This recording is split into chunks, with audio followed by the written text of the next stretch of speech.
Mehmet Ali onu da kes, o şeyin kafasına değecek olan. Tamam. Öyle mi? He. Kes. Kalk, dört çarpsın.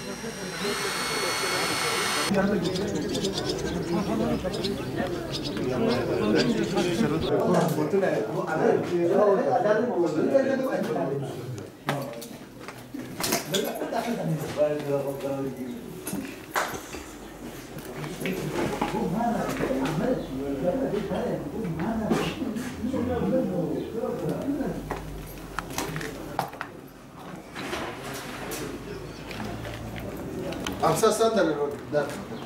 O sandalye var mı? Kabine var.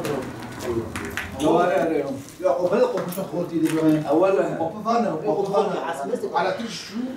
قبل فانا لو حياكم مع خد خش الجيم يعني على كثير تناول.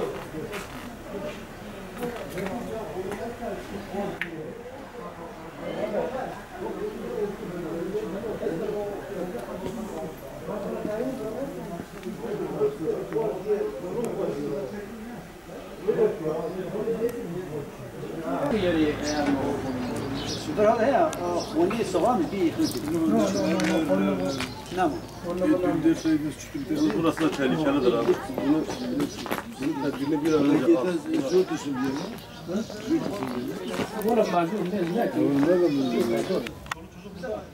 gelsin baksın ha. Afet gelsin baksın. Bakalım. Gel.